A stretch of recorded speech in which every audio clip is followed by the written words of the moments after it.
আমার ভুল হয়ে গেছে যে আপনারা আমাকে মাফ করে দিবেন আল্লাহর রাস্তায়। যারা যারা এটার পিছনে লাগছেন, এটাই আমার লাস্ট ভিডিও। আর আজকে আমি মানে কিছু কথা বলে যাইতেছি আপনাদেরকে, হয়তো আর কোনোদিন যদি কেউ মারাও যায় এই গ্রামে, এই পোস্টটা আপনারা আমার ফেসবুকে পাবেন না। আমাদের যে মসজিদটা, এই মসজিদটার জায়গা একটা মহিলা দিছে। আমি আজ আসসালামু আলাইকুম, এটাই আমার লাস্ট ভিডিও। আর আজকে আমি মানে কিছু কথা বলে যাইতেছি আপনাদেরকে, হয়তো আর কোনোদিন আমি এই গ্রাম নিয়ে কোনো কথা ভিডিও বানাবো না, এই গ্রাম নিয়ে কোনো কথা বলবো না, এই গ্রাম নিয়ে কোনো পোস্টও দিব না। যদি কেউ মারাও যায় এই গ্রামে, এই পোস্টটা আপনারা আমার ফেসবুকে পাবেন না। আমি হয়তো মানে এই গ্রাম নিয়ে অনেক সময় পোস্ট করছিলাম, অনেক জামালার মধ্যে পড়ছি আমি পোস্ট করে। তো গত কিছুদিন আগেও আমি একটা পোস্ট করছিলাম, তো এটা নিয়ে আমি একটু জামালার মধ্যে পড়ছি। কারণ আসলে আমি এই গ্রামে যদি কোনো পোস্ট করি, আমি প্রত্যেকবারে জামালার মধ্যে পড়ি, এবং জামালা আমার একাই এটাই সমাধান করতে হয়।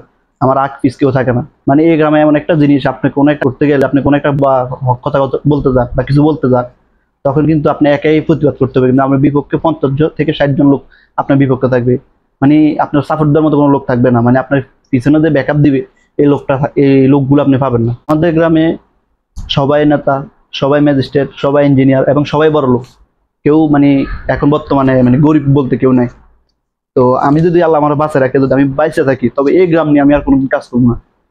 আমি দরকার জন্য ফাঁসের গ্রাম নিয়ে কাজ করবো। ওই গ্রামের মানুষ আমার পিছনে থাকলে চলবে, মানে আমার গ্রামের মানুষ আমার পিছনে নাই, এটা আমি আজকে বুঝতে পারতেছি হারে হারে।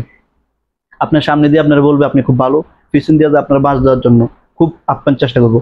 আচ্ছা যাই হোক, আমি যে কথাটা বলতেছিলাম যেটা সেটা হচ্ছে এই যে দেখুন, আমি কি পোস্টটা দিছি, আমি পোস্টটা দিছি কি, কিন্তু আমি তো কারোর মিন করে বা কারোর কোনোভাবে এটা পোস্ট করিনি।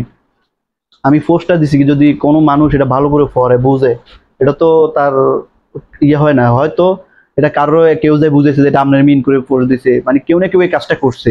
না হলে আজকে 2 দিন আমার এই পোস্টটা, কেন 2 দিন পরে আমার উপরে এই ইফেক্টটা আসবে? আমি কি এমন লিখছি এটার মধ্যে? কারণ নাম বলে লিখছি, কারো জায়গা নিয়ে লিখছি?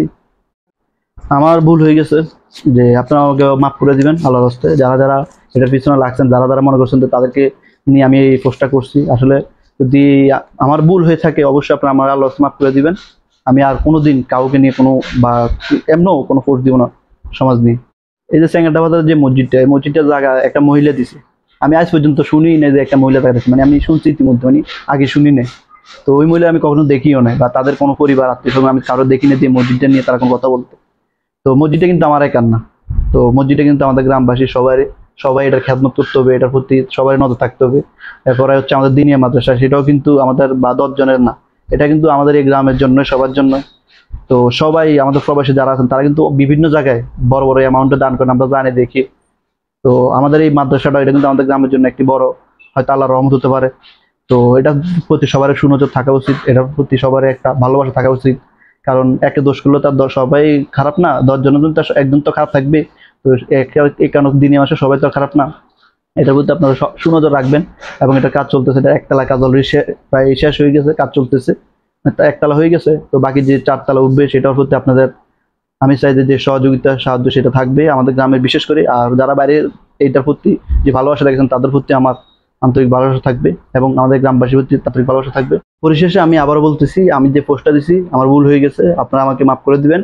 তো আমি আপনাদেরকে লাস্ট এই কথাটাই বলতে চাই যে আমাদের এই দিনে মাদ্রাসা কিন্তু এতিম অনেক পোলাপান পড়ালেখা করে, এবং এটা অনেক লিল্লা বোর্ডিং মাধ্যমে চলে। তো আপনারা এটার প্রতি সুনজর দিবেন।